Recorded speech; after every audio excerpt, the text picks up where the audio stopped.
कर्पूरिगौरं करुणावतारं संसारसारं भुजगेन्द्रहारं सदा वसन्तं हृदयारविन्दे भवं भवानी सहितं नमामि।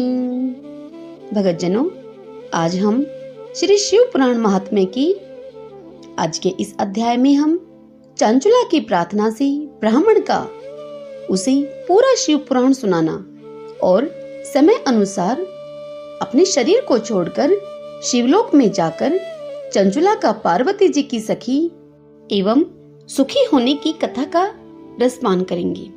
सब बोलिए गौरी शंकर भगवान की जय।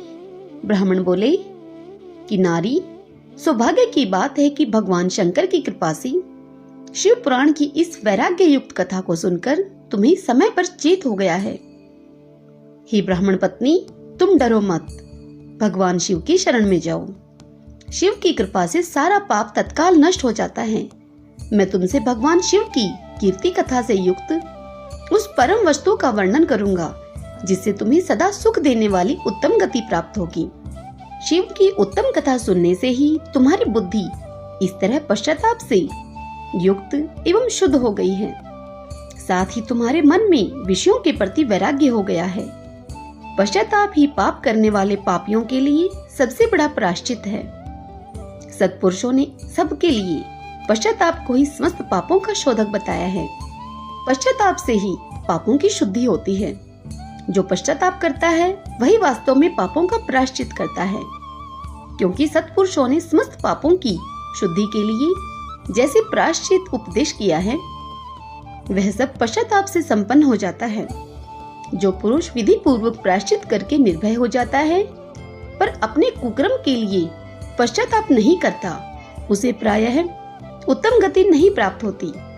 परंतु जिसे अपने कुकृत्य पर हार्दिक पश्चाताप होता है वह अवश्य उत्तम गति का भागी होता है, इसमें संशय नहीं।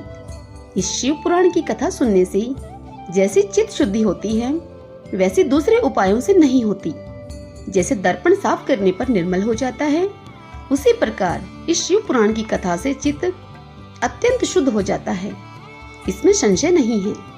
मनुष्यों के शुद्ध चित्त में जगदम्बा पार्वती सहित भगवान शिव विराजमान रहते हैं। इससे वह विशुद्ध आत्मा पुरुष श्री शाम्ब सदाशिव के पद को प्राप्त होता है। इस उत्तम कथा का श्रवण समस्त मनुष्यों के लिए कल्याण का बीज है।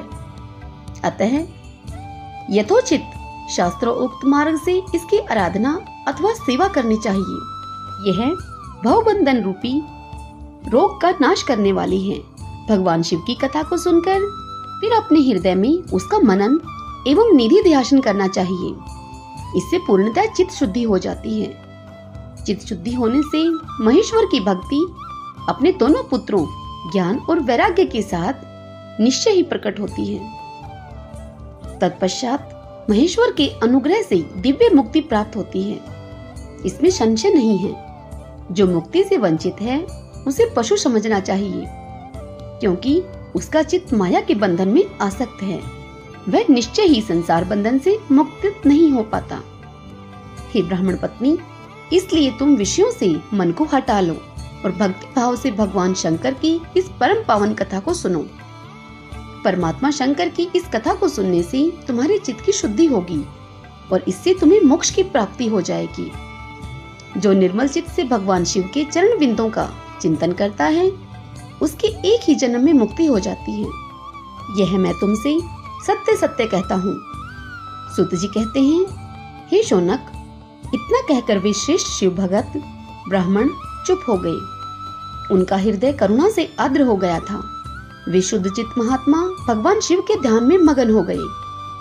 तदंतर बिंदुक की पत्नी चंचुला मन ही मन प्रसन्न हो उठी। ब्राह्मण का उक्त उपदेश सुनकर उसके नेत्रों में आनंद के आंसू छलक आए थे। वह ब्राह्मण पत्नी चंचुला हर्ष भरे हृदय से उन श्रेष्ठ ब्राह्मण के दोनों चरणों में गिर पड़ी और हाथ जोड़कर उनसे बोली कि मैं कृतार्थ हो गई।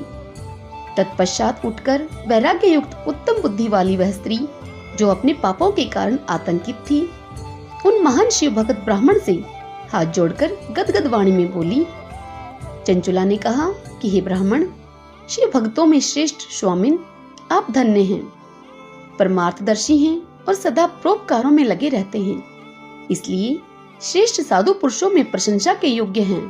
हे साधु, मैं नरक के समुद्र में गिर रही हूँ, आप मेरा उद्धार कीजिए, उद्धार कीजिए। पौराणिक अर्थ तत्व से संपन्न जिस सुंदर शिव पुराण की कथा को सुनकर मेरे मन में संपूर्ण विषयों से वैराग्य उत्पन्न हो गया, उसे इस शिव पुराण को सुनने के लिए इस समय मेरे मन में बड़ी श्रद्धा हो रही है। सूत जी कहते हैं कि ऐसा कहकर वह हाथ जोड़कर उनका अनुग्रह पाकर चंचुला उस शिव पुराण की कथा को सुनने की इच्छा मन में लिए उन ब्राह्मण देवता की सेवा में तत्पर होकर वहां रहने लगी। तदंतर शिव भक्तों में श्रेष्ठ और शुद्ध बुद्धि वाले उन ब्राह्मण देव ने उसी स्थान पर उस स्त्री को शिव पुराण की उत्तम कथा सुनाई। इस प्रकार उस गोकर्ण नामक महाक्षेत्र में उन्हीं श्रेष्ठ ब्राह्मण से उसने शिव पुराण की वह परम उत्तम कथा सुनी, जो भक्ति, ज्ञान और वैराग्य को बढ़ाने वाली तथा मुक्ति देने वाली है। उस परम उत्तम कथा को सुनकर वह ब्राह्मण पत्नी अत्यंत कृतार्थ हो गई, उसका चित्त शीघ्र ही शुद्ध हो गया। फिर भगवान शिव के अनुग्रह से उसके हृदय में शिव के सगुण रूप का चिंतन होने लगा। इस प्रकार उसने भगवान शिव में लगी रहने वाली उत्तम बुद्धि पाकर शिव के सच्चिदानंदमय स्वरूप का बारंबार चिंतन आरंभ किया। तत्पश्चात समय के पूरे होने पर भक्ति, ज्ञान और वैराग्य से वह युक्त हुई। चंचुला ने अपने शरीर को बिना किसी कष्ट के त्याग दिया। इतने में ही त्रिपुर शत्रु भगवान शिव का भेजा हुआ एक दिव्य विमान द्रुत गति से वहां आ पहुंचा, जो उनके अपने गणों से संयुक्त और भांति भांति के शोभा साधनों से संपन्न था। चंचुला उस विमान पर आरूढ़ हुई और भगवान शिव के श्रेष्ठ पार्षदों ने उसे तत्काल शिवपुरी में पहुंचा दिया। उसके सारे मैल धुल गए थे, वह दिव्य रूप धारिणी दिव्यांगना हो गई थी। उसके दिव्य अवयव उसकी शोभा बढ़ाते थे। मस्तक पर अर्धचंद्र का मुकुट धारण किए हुए वह गौरांगी देवी शोभाशाली दिव्य आभूषणों से विभूषित थी। शिवपुरी में पहुंचकर उसने सनातन देवता त्रिनेत्रधारी महादेव जी को देखा। सभी मुख्य मुख्य देवता उनकी सेवा में खड़े थे। गणेश, भृंगी, नंदीश्वर तथा वीरभद्रेश्वर आदि उनकी सेवा में उत्तम भक्ति भाव से उपस्थित थे। उनकी अंग कांति करोड़ों सूर्यों के समान प्रकाशित हो रही थी। कंठ में नील चिन्ह शोभा पाता था। 5 मुख और प्रत्येक मुख में 3-3 नेत्र थे। मस्तक पर अर्धचंद्राकार मुकुट शोभा देता था। उन्होंने अपने वामांग भाग में गौरी देवी को बिठा रखा था, जो विद्युत पुंज के समान प्रकाशित थी। गौरीपति महादेव जी की कांति कपूर के समान गौर थी। उनका सारा शरीर श्वेत भस्म से भाषित था। उनके शरीर पर श्वेत वस्त्र शोभा पा रहे थे। इस प्रकार परम उज्जवल भगवान शंकर का दर्शन करके वह ब्राह्मण पत्नी चंचुला बहुत प्रसन्न हुई।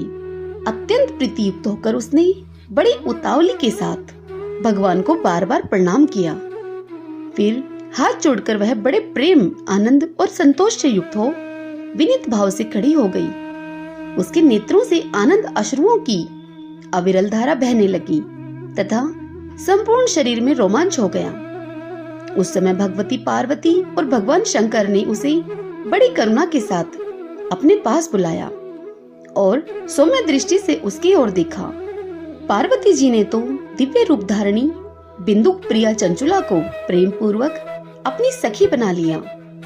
वह उस परमानंद घन ज्योतिष स्वरूप सनातन धाम को अविचल निवास पाकर दिव्य सौख्य से संपन्न होकर अक्षय सुख का अनुभव करने लगी। हरिओम तत्सत। इसी के साथ इस अध्याय की कथा यही संपूर्ण हुई। इससे आगे की कथा हम अगले अध्याय में सुनेंगे।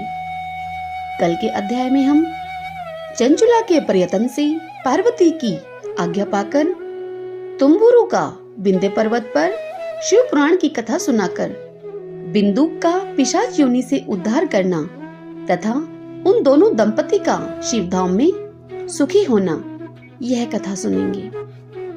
भक्तजनों, यदि कथा पसंद आई हो तो इस वीडियो को लाइक करना मत भूलिएगा और कमेंट बॉक्स में ओम नमः शिवाय लिखिएगा। सब बोलिए गौरी शंकर भगवान की जय।